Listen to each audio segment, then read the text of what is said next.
Bonjour à tous. Voilà encore un culte confiné où eh bien nous pouvons partager ce temps à distance par l'intermédiaire des moyens techniques et de la vidéo. Alors, demain commence, vous en entendez parler beaucoup, le déconfinement, un déconfinement progressif. Ça ne veut pas dire, vous avez compris, qu'on va reprendre nos activités d'église tout de suite.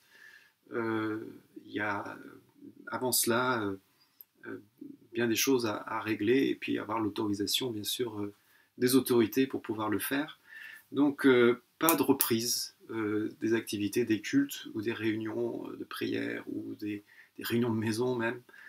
Pour l'instant, on attend, bien sûr, l'autorisation des autorités, et puis tout cela sera fait dans les règles qui garantissent, bien sûr, de ne pas avoir de contamination, tout simplement. Soyez très prudents. Le déconfinement ne veut pas dire que la pandémie s'est arrêtée, et on sait que ce virus est dangereux et peut, pour certains en tout cas, être extrêmement dangereux. Alors faites attention à vous dans les semaines qui viennent encore. Donc on vous annoncera quand les choses vont avancer, que nous pourrons à nouveau reprendre des activités, et donc progressivement on vous annoncera ces choses-là à l'avenir. Donc c'est un culte confiné. Alors c'est le problème des cultes confinés. Vous savez qu'un culte, c'est quelque chose que nous vivons ensemble. C'est une expérience que nous faisons ensemble dans la présence de Dieu, par le partage du pain et du vin, par la prédication qui est apportée dans la louange. Nous vivons quelque chose. Le Saint-Esprit agit au milieu de nous et nous croyons qu'il y a quelque chose de spécial qui se vit à ce moment-là dans la communauté. Mais eh bien, nous utilisons les moyens pour le vivre quand même. Le Saint-Esprit est là, ça c'est sûr, mais on n'est pas ensemble. Et donc on ne verra pas les choses pleinement comme nous le devrions. Soyez bénis dans ce moment que vous passez devant ce culte, et on est ensemble, les uns les autres, chez nous, dans nos maisons, en ce moment même, et que la bénédiction de Dieu soit sur vous maintenant. Un verset pour introduire la parole de Dieu maintenant, un verset qui se trouve dans les Proverbes au chapitre 12 et au verset 25. Le souci au fond du cœur déprime un homme, mais une parole d'encouragement lui rend la joie. Mon désir, mon souhait ce matin, c'est que ce message soit cette parole d'encouragement, mais un encouragement responsable qui nous place face à la réalité. C'est pas une parole en l'air comme on peut parfois en entendre. Ça va aller, tout va bien se passer. Eh ben non, on sait que c'est pas vrai. La Bible nous encourage, mais ne nous cache jamais la réalité. Jésus n'a pas dit à ceux qui voulaient le suivre « si vous voulez me suivre, avoir une vie super, enthousiasmante, la fin des problèmes, que des solutions, la richesse et la gloire, suivez-moi. » Eh ben non. Il leur a dit « Vous voulez me suivre? Vous êtes sûr? Eh bien, accrochez-vous, ça va tanguer. » Je fais une traduction un peu libre de ce que Jésus a dit. Effectivement, il a conduit ses disciples concrètement à travers des tempêtes. Mais c'est là, au cœur de la tempête, que sa gloire est manifestée avec le plus de puissance. Mais nous, parfois, on veut la gloire sans la tempête. Jésus a dit, dans le Sermon sur la montagne, qui va être au cœur de notre lecture ce matin, au chapitre 5 de Matthieu, « Heureux ceux qui se reconnaissent spirituellement pauvres, car le royaume des cieux leur appartient. Heureux ceux qui pleurent, car Dieu les consolera. Heureux ceux qui sont opprimés pour la justice, car le royaume des cieux leur appartient. Heureux serez-vous quand les hommes vous insulteront et vous persécuteront, lorsqu'ils répandront toutes sortes de calomnies sur votre compte à cause de moi. Oui, réjouissez-vous alors, et soyez heureux, car une magnifique récompense vous attend dans les cieux. Car vous serez ainsi comme les prophètes d'autrefois, eux aussi ont été persécutés avant vous de la même manière. » Alors oui, si vous voulez la vraie joie, heureux, dit Jésus, c'est Jésus qu'il faut suivre. Mais si vous ne vouliez pas de problème, eh ben, ce n'est pas Jésus qu'il fallait suivre. Si vous avez cru le contraire, dans un évangile parfois que l'on peut entendre, imaginer, un évangile sucré à l'eau de rose, ben, il est temps de grandir parce que cette vague du Covid-19 qui est autour de nous aujourd'hui, c'est pas un épisode isolé, mais c'est juste une vague. C'est peut-être même qu'une vaguelette dans cette tempête qui est déjà là. Des vents contraires et des vagues, il y en aura d'autres. Et c'est pour cela que nous avons besoin d'encouragement, du vrai, de celui que nous donne la Bible. Et ce matin, cette parole d'encouragement, on va la prendre dans ce sermon sur la montagne, dans cet enseignement de Jésus, et particulièrement au chapitre 6. L'apôtre Pierre parle d'un feu qui éprouve l'or. Cette image de l'épreuve qui vient éprouver la foi du croyant. Notre foi en Dieu, en un Dieu bon, en un Dieu qui nous aime, cette foi que nous confessons facilement par nos chants, par nos prières, par nos témoignages lorsque Dieu nous bénit, cette foi, cette confiance en Dieu pour tout dans notre vie, cette foi peut être éprouvée. C'est ce tout sur lequel on est interpellé par l'Évangile, une confiance à Dieu en tout dans notre vie. Et là, l'épreuve est là, et la nature de l'épreuve, on a une petite idée dans les récits bibliques, par exemple dans l'histoire de Job. Justement, il perd tout ce sur quoi un homme peut s'appuyer pour sa vie. À la lecture de ce livre, vous êtes peut-être déjà dit, et moi, comment est-ce que je réagirais dans une telle situation? C'est en fait le but du livre, nous faire réfléchir. De même que cette parole de Jésus qu'on trouve dans les évangiles qui dit à cet homme riche qui veut le suivre, « Vends tout ce que tu as, donne-le aux pauvres et suis-moi. » Et Jésus cible ici ce sur quoi cet homme a fondé sa vie, son statut, ses biens, sa sécurité. Elle est dans ce qu'il possède et pas en Dieu seul. Et la question que nous pose l'évangile, l'écriture, est « Et moi, où est ma sécurité? En quoi, en qui est-ce que je place ma confiance? Ma foi s'appuie sur quoi? » Nous prions Dieu, nous lui remettons nos vies, nos besoins dans les moindres choses. C'est ce que nous exprimons lorsque, par exemple, nous rendons grâce avant le repas. Nous exprimons notre dépendance en Dieu, en tout. Et cette confiance, elle est fondée sur la personne de Jésus, sur son œuvre. C'est ce que nous dit l'Épître aux Romains au chapitre 8. Lui qui n'a même pas épargné son propre Fils, mais l'a livré pour nous tous, comment ne nous donnera-t-il pas aussi tout avec lui? L'amour de Dieu, l'amour du Père qui nous fait co-héritiers avec Christ de tous les bienfaits de son règne, et dont ce règne, nous goûtons aujourd'hui la réalité, parce que nous le connaissons en Jésus-Christ comme Père. C'est pas simplement le Dieu du ciel à qui tout appartient, mais c'est le Père de notre Seigneur Jésus-Christ, en qui nous sommes aimés de Dieu. Il nous aime de l'amour de son propre Fils, parce qu'il voit en nous son propre Fils. Ça, c'est l'œuvre de Jésus-Christ à la croix, ce rachat qui va jusqu'à nous imputer, nous donner sa justice. Alors comment craindre? De quoi pouvons-nous nous inquiéter? Nous avons cette place dans le cœur de Dieu. Nous avons cette relation intime.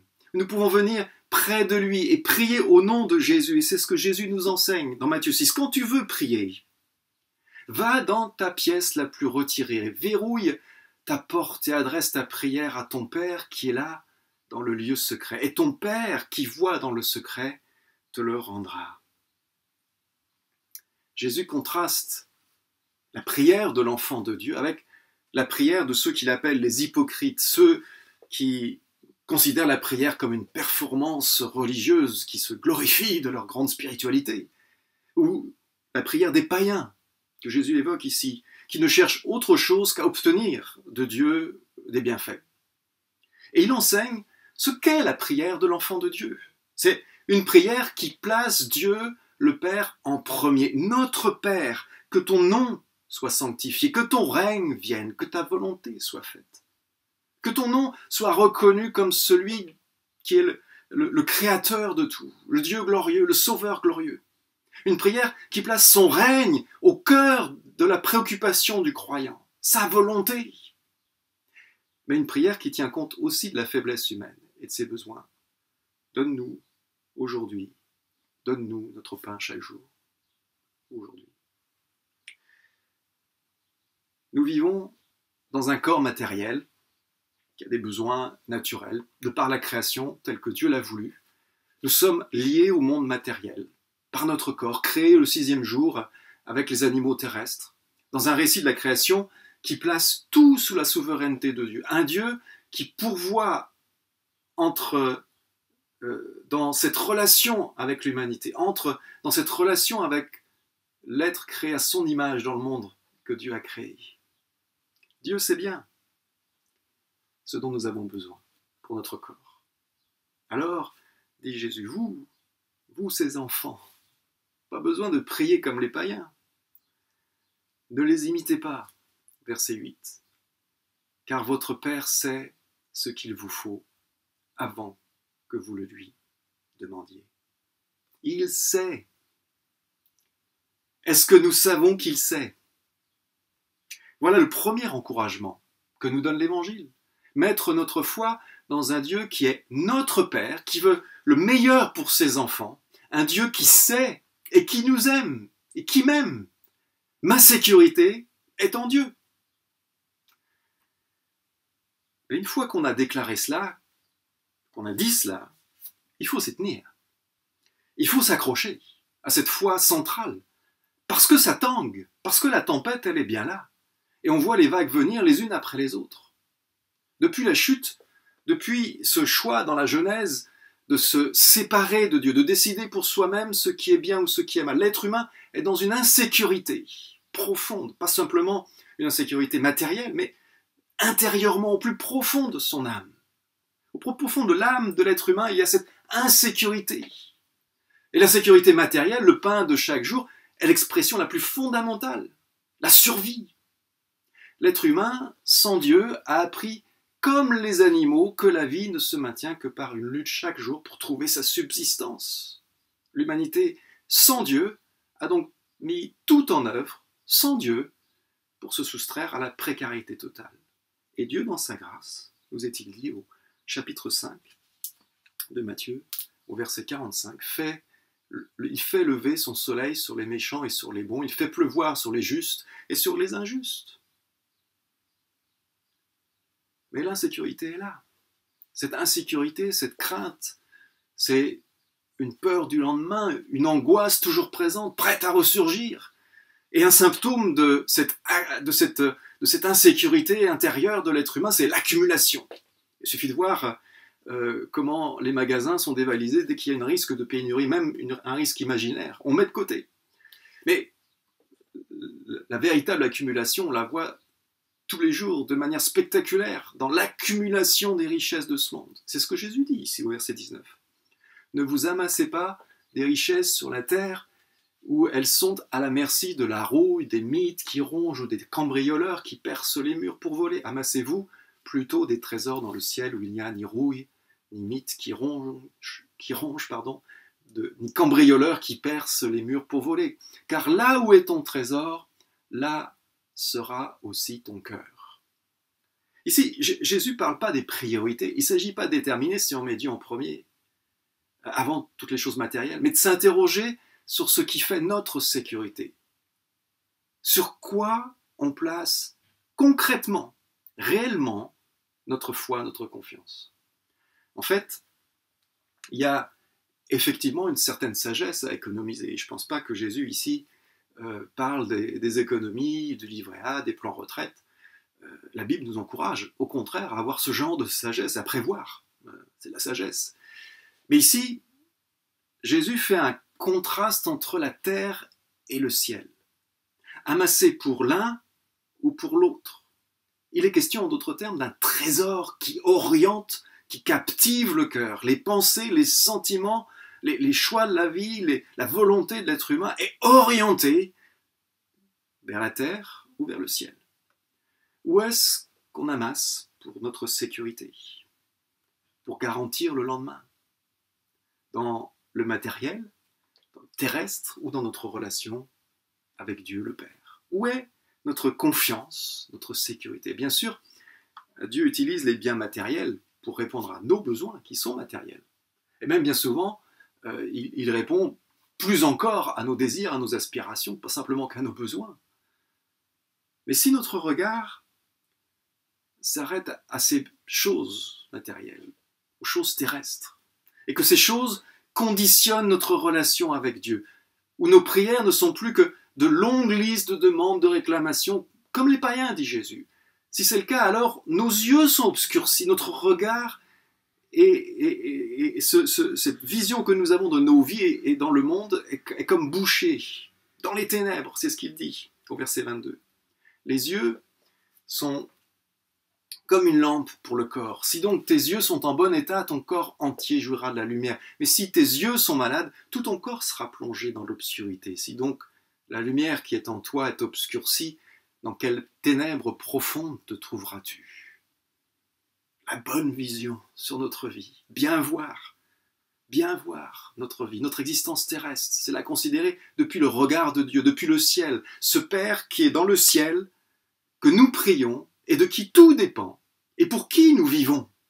Sa volonté en premier, dit Jésus.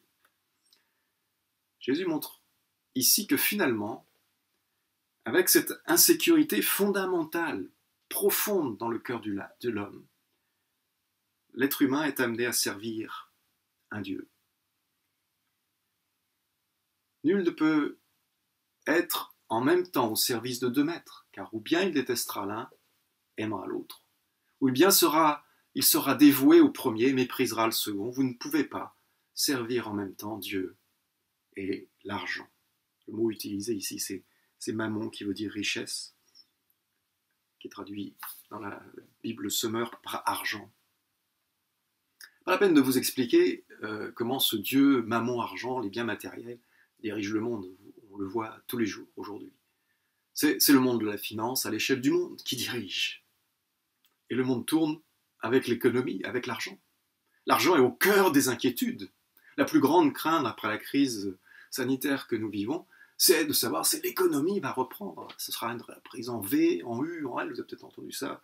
C'est la grande inquiétude, que ce soit aux États-Unis, sur les infos, à la télévision américaine, à la télévision anglaise, que l'on regarde de temps en temps, et plus que de temps en temps d'ailleurs, et la télévision française aussi, on entend ça.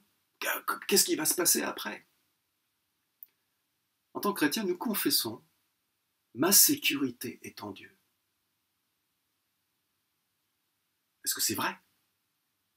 Nous vivons dans ce monde. Nous expérimentons les mêmes besoins vitaux que tous les êtres humains.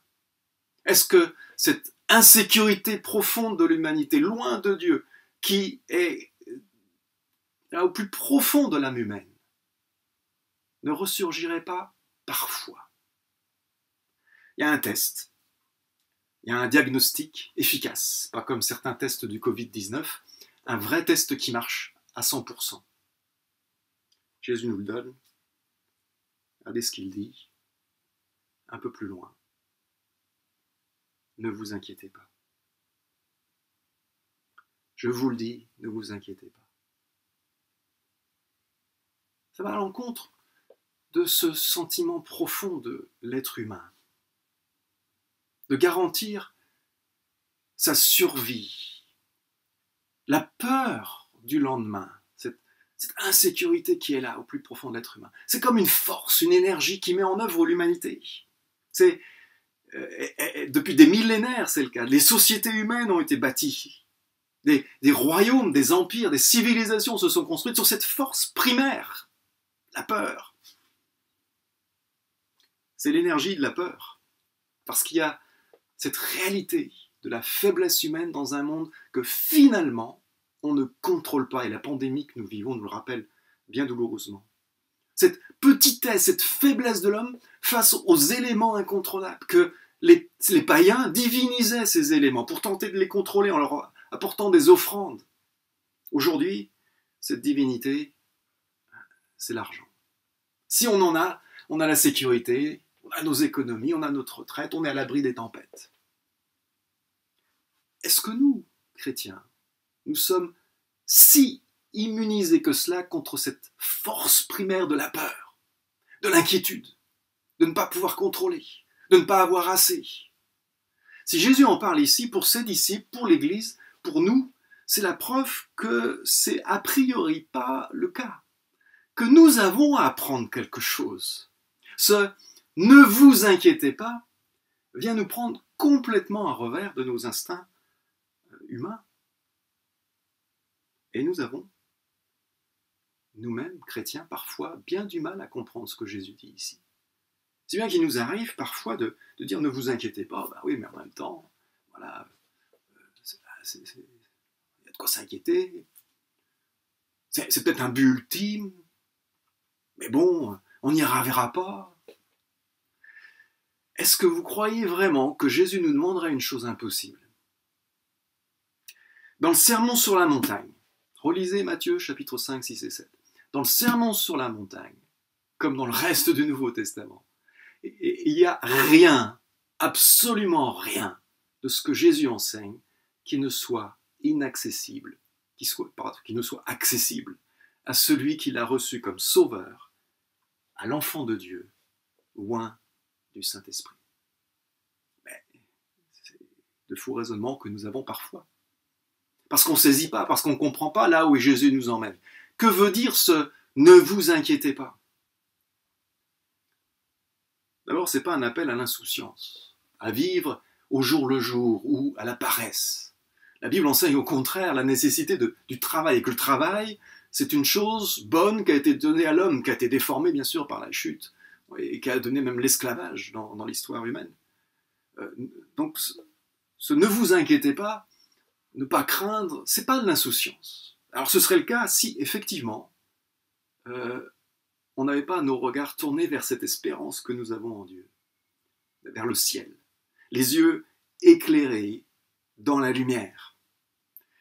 Rappelons-nous que ce chapitre 6, dans ce chapitre 6, juste avant, Jésus parle de la mise en œuvre de la foi dans la prière. Adresse ta prière à ton Père qui est là dans le lieu secret. Et cette prière, celle de l'enfant de Dieu, pas de l'hypocrite ni du païen, c'est l'expression d'une dépendance à Dieu. Quand je prie, je manifeste que je ne place plus ma sécurité dans mes efforts, mon travail, mon génie inventif humain. Mais au contraire, je reconnais ma faiblesse totale face aux éléments de ce monde. Et même quand je crois que par mes efforts je m'en sors, en réalité, je suis au bénéfice de la grâce et de la bénédiction de Dieu. Ma faiblesse totale et ma dépendance, y compris dans mes efforts, dans mon travail, dans mon génie inventif humain. Cette faiblesse, elle se traduit par un tas de questions que Jésus nous rapporte ici, verset 25. C'est pourquoi je vous dis, ne vous inquiétez pas en vous demandant qu'allons-nous manger ou boire? Avec quoi allons-nous nous habiller? Ce ne vous inquiétez pas de Jésus dans ce texte concerne bien ce dont je parlais tout à l'heure, cette survie vitale, la peur primaire liée à la chute. Il s'agit de manger, de boire, de se vêtir, de survivre. Et l'inquiétude peut être légitime si effectivement on meurt de faim, ou de soif, ou de froid. C'est pas de l'insouciance que Jésus nous enseigne ici. Mais Jésus rappelle ici que tout cela est entre les mains du Père que nous prions. Et il commence par un retour à l'essentiel. Regardez ce qu'il dit. La vie ne vaut-elle pas bien plus que la nourriture, et le corps ne vaut-il pas bien plus que les vêtements?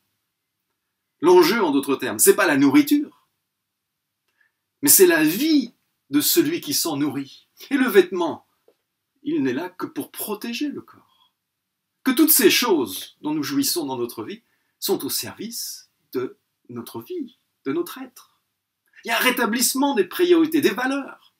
De temps en temps, ça fait pas de mal dans un monde où on donne de l'importance finalement à des choses qui n'en ont pas trop. Ou par exemple, on croit qu'on doit sculpter le corps pour entrer dans le vêtement.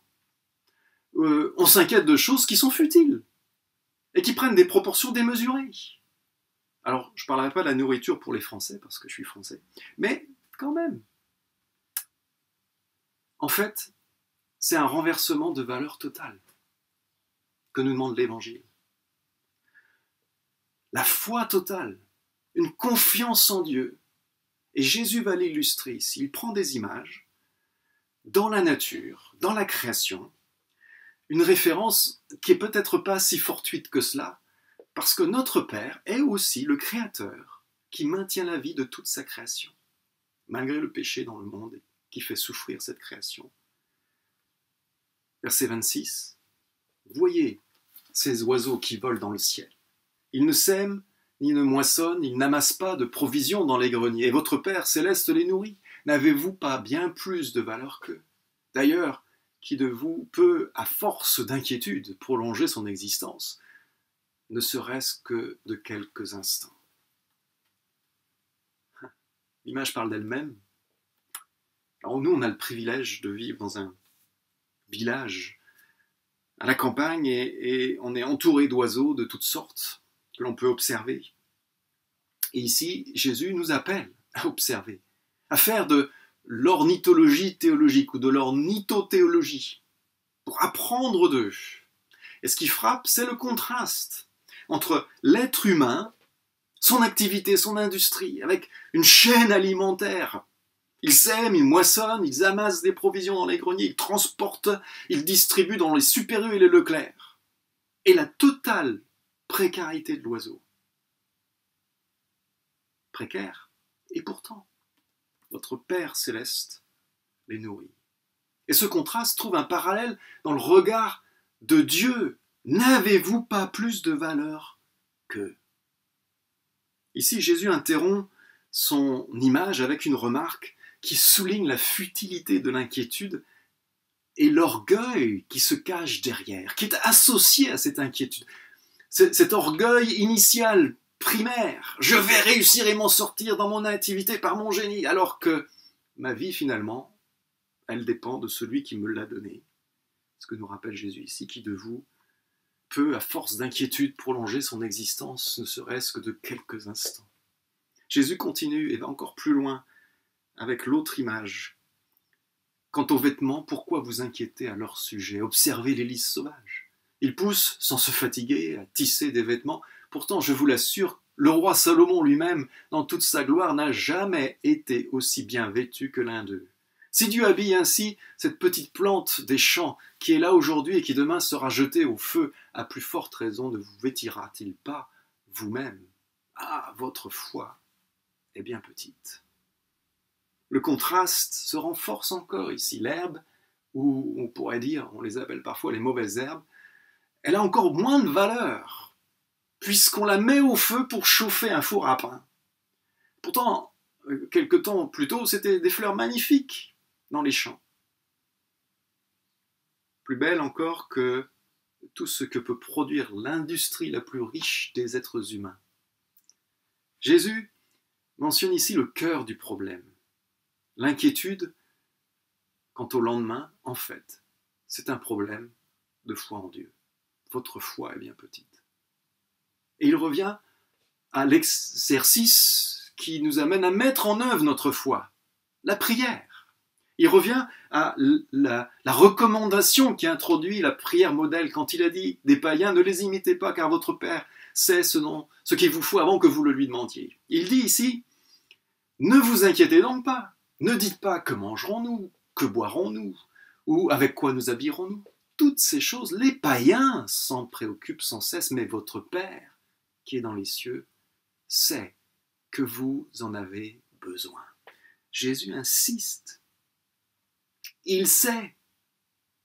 Il sait. Est-ce que nous savons qu'il sait?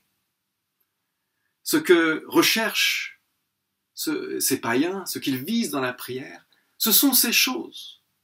C'est là qu'est leur cœur, c'est là qu'est leur trésor. Et dans leur prière, c'est ces choses-là qu'ils recherchent. C'est là qu'est leur sécurité.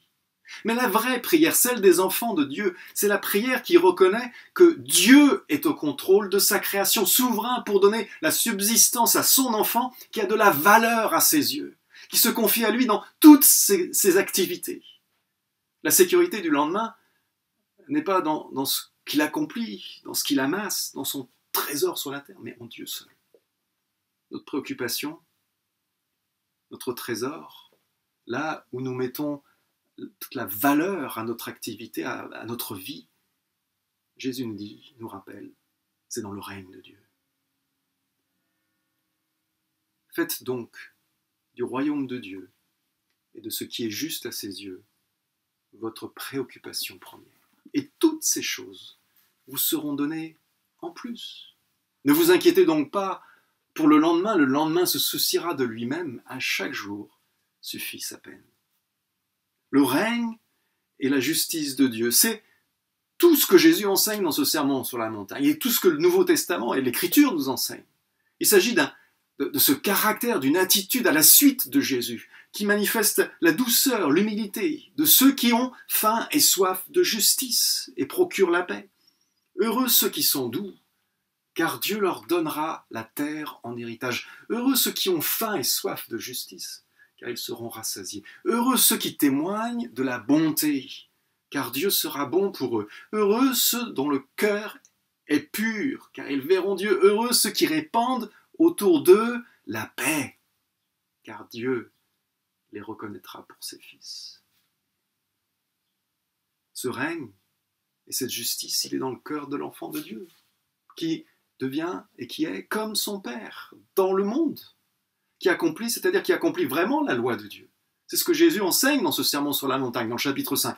Qu'est-ce que la loi de Dieu dans la vie du croyant, dans la vie de son disciple? Un cœur pur, sans hypocrisie, qui comprend que le meurtre, les conflits, l'adultère, le mensonge, ça commence dans le cœur.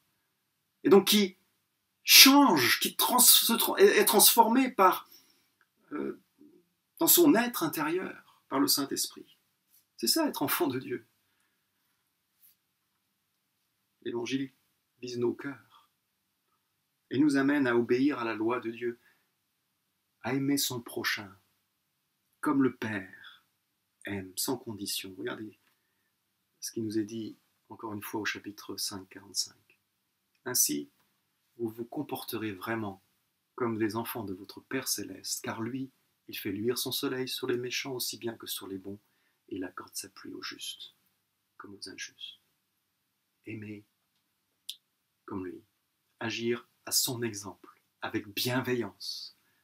Voilà ce que ça veut dire, être parfait comme le Père. Au verset 48, votre Père céleste est parfait, soyez donc parfait comme lui.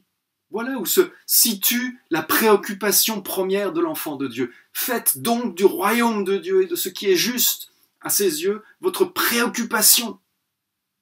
Voilà où est notre trésor. Ce dans quoi nous investissons, on dirait aujourd'hui notre passion, dans le fait que nous vivons pour Dieu, ce qui veut dire de donner aux autres, d'aimer. Dans le royaume de Dieu, on amasse en donnant. Et Jésus ajoute, c'est là que se trouve votre sécurité. Et toutes ces choses vous seront données en plus. Ces choses qui sont au cœur de l'inquiétude, de la recherche, de l'activité du monde autour de nous, qui sont données en plus à l'enfant de Dieu. Nous devons apprendre et savoir au plus profond de notre cœur que ce dont nous avons besoin pour subsister nous est donné.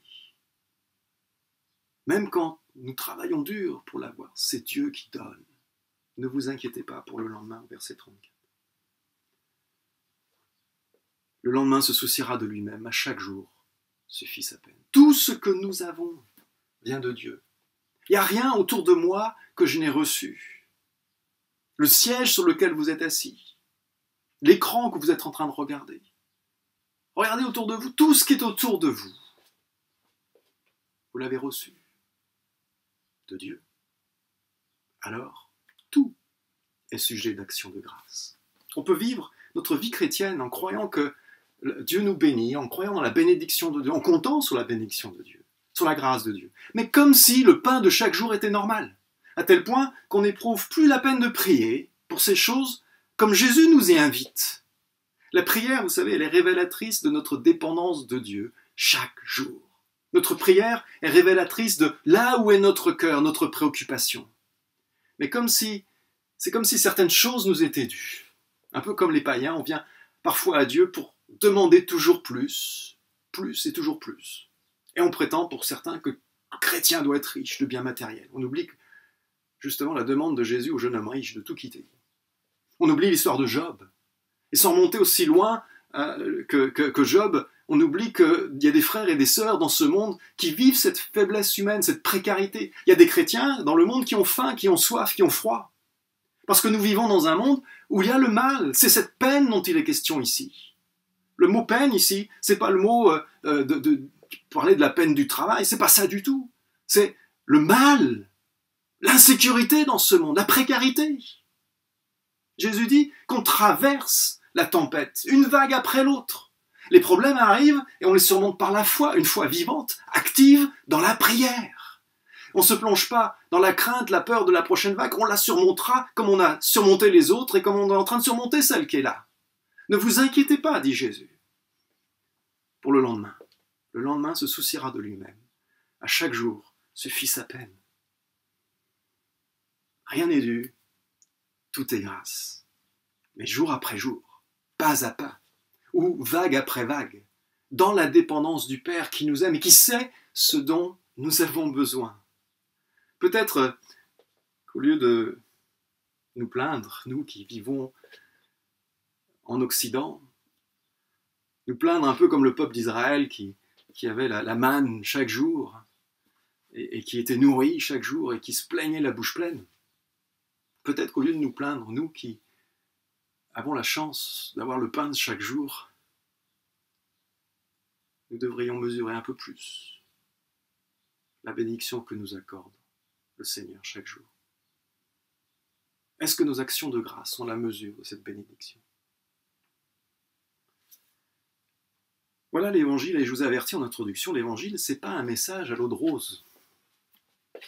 C'est pas une parole vide qui fait du bien sur le coup, mais qui nous laisse un peu démunis face à la réalité du monde. Ça va aller, les problèmes vont disparaître.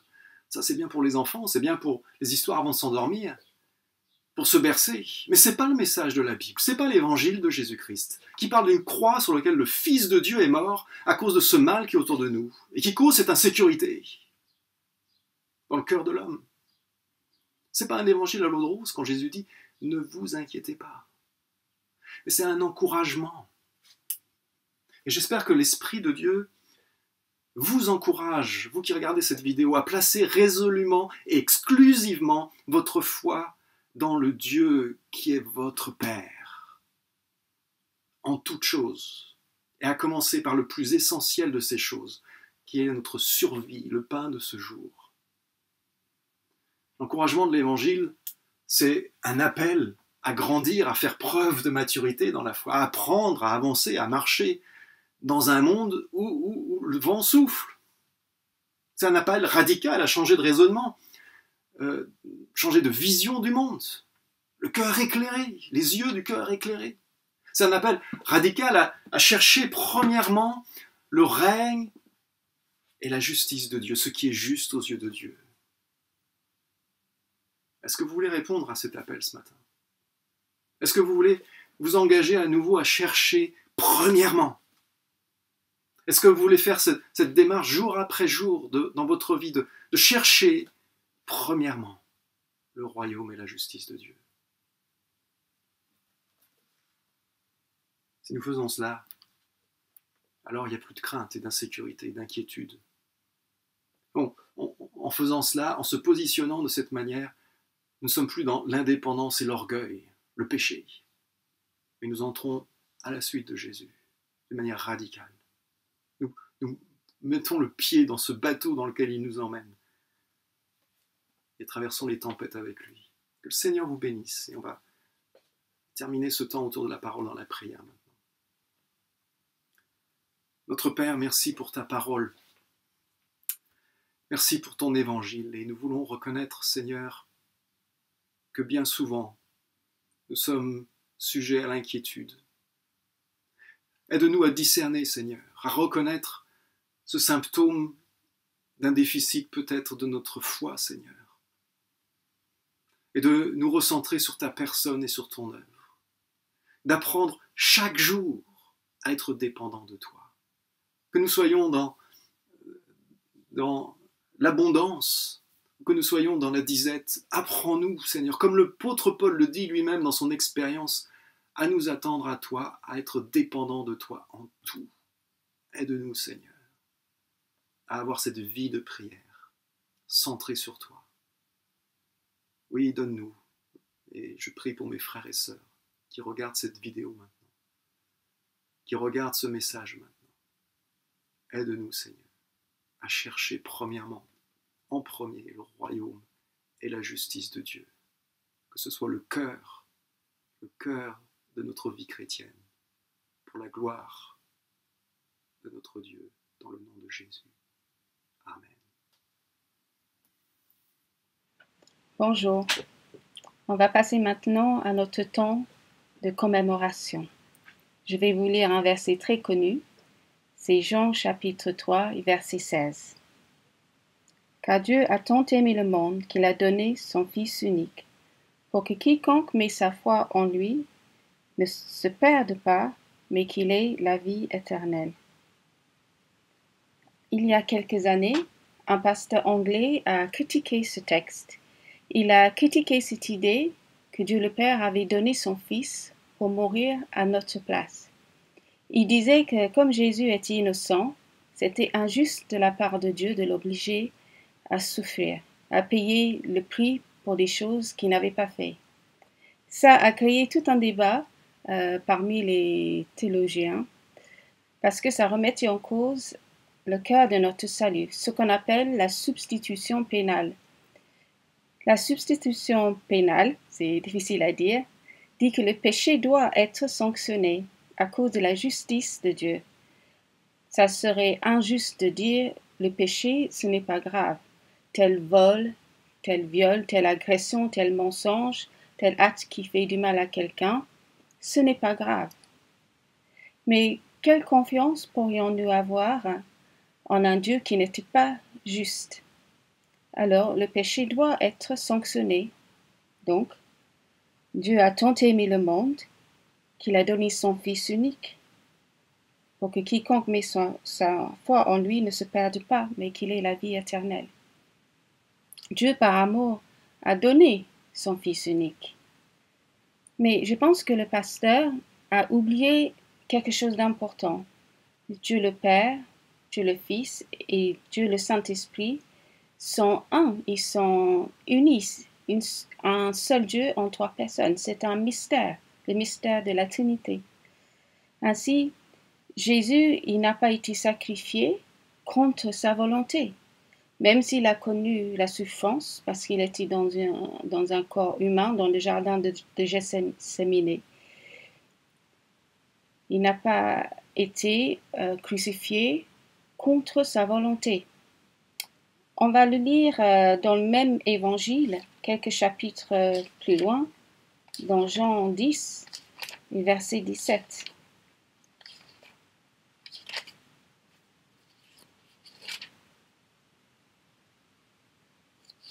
Je suis allée trop loin. Si le Père m'aime, c'est Jésus qui parle, si le Père m'aime, c'est parce que moi, je me défais de ma vie pour la reprendre. Personne ne me l'enlève, mais c'est moi qui m'en défais de moi-même. J'ai le pouvoir de m'en défaire et j'ai le pouvoir de la reprendre. Tel est le commandement que j'ai reçu de mon Père. Il n'y a pas de conflit entre les deux volontés. Et donc, ça veut dire que Jésus a choisi de donner sa vie pour nous. Il n'a pas été contraint et forcé, mais il a fait par amour divin, ce même amour partagé par tous les membres de la Trinité. Donc c'est une façon de nous rappeler de ce que Christ a fait pour nous, de ce don, de ce sacrifice, ce don du Père, mais aussi le don que Christ lui-même a fait volontairement de sa vie pour nous. On va prier maintenant. Merci Seigneur pour ton amour immense. Merci Seigneur parce que depuis toute éternité, tu avais choisi, Seigneur Jésus, de donner ta vie pour nous. Et notre Père, tu avais choisi de donner ton Fils pour nous. Merci parce que nous ne pouvons pas comprendre un tel mystère, mais nous pouvons l'accepter. Nous pouvons accepter, Seigneur, les paroles que nous lisons dans l'Évangile. Merci, Seigneur, pour ce don d'amour. Merci pour ta justice, Seigneur.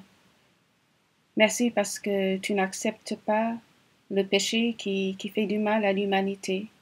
Et merci parce que tu as toi-même payé le prix. Merci Seigneur. Merci Seigneur d'avoir fait ça pour nous. Amen. Voilà, j'espère que vous avez passé un bon moment dans ce culte, que vous avez été bénis et que ce que vous avez reçu va continuer de grandir. Cette parole est une semence dans nos cœurs et nous voulons que cette semence croisse, qu'elle grandisse, se développe et change tous nos comportements, nos attitudes, nos paroles, nos traîtres et nos relations les uns avec les autres et avec le monde qui nous entoure. Et au cœur de cette marche avec Dieu, eh bien, nous avons vu que la prière est incontournable. Être chrétien, c'est prier, c'est un synonyme, on pourrait dire. Mais ce n'est pas la prière des hypocrites et la prière des païens dont il a été question dans ce message, c'est la prière des enfants de Dieu. Alors c'est en tant qu'enfants que nous venons à Dieu et que nous prions notre Père. Alors prions ensemble, prions les uns pour les autres, comme un accord de la foi. On a les réunions de prière pour les églises de Loudun, de Thouars et de Saumur, mais que le Seigneur nous conduise encore dans l'intercession et la prière, dans cette période particulière que nous vivons, que nous allons continuer de vivre pendant un temps. On ne va pas reprendre les activités de l'Église. Il n'y a peut-être plus le confinement comme jusqu'à présent, mais il va y avoir un temps, bien sûr, où on peut continuer de concentrer sur cet essentiel dont il a été question depuis 2 mois. C'est cet essentiel, c'est cette vie de prière que nous devons développer et qui peut-être va préparer quelque chose pour la suite de l'Église, j'en suis convaincu en tout cas. Voilà, que le Seigneur vous bénisse, on prie ensemble pour terminer ce culte. Merci Seigneur par ta bénédiction, pour ta protection et ta grâce. Merci parce que nous avons cette confiance absolue en toi, en tout Seigneur, et nous voulons le dire. Oui Seigneur, notre vie t'appartient. Tout est centré sur ta personne, sur l'œuvre de Jésus-Christ et la personne de Jésus-Christ. Et en ton nom, Seigneur Jésus, nous pouvons prier le Père et nous attendre à ton secours, à ta grâce, dans toutes nos situations. Je veux prier, Seigneur, pour mes frères et sœurs qui ont besoin de ton secours et qui sont isolés pour certains, Seigneur. Et je te demande de les encourager, que ce matin, ce culte ait pu être un encouragement puissant et soit un encouragement pour plusieurs, Seigneur, s'il te plaît. Et qu'il soit un encouragement pour chacun de nous, pour ton Église, à entrer plus avant, Seigneur, dans ce que tu as préparé pour chacun de nous, et pour nous ensemble, en tant qu'Église, dans la ville de Saumur, la ville de Thouars, de Loudun, dans toute cette région que nous te remettons, Seigneur. Nous voulons tourner nos prières et nos cœurs vers ce monde qui nous entoure, ce monde qui est dans l'insécurité extrême, ces hommes et ces femmes qui peut-être sont dans l'angoisse et qui ont besoin de trouver cette sécurité que nous avons reçue en Jésus-Christ. Dans le nom de Jésus, nous prions. Amen. Que Dieu vous bénisse. À bientôt.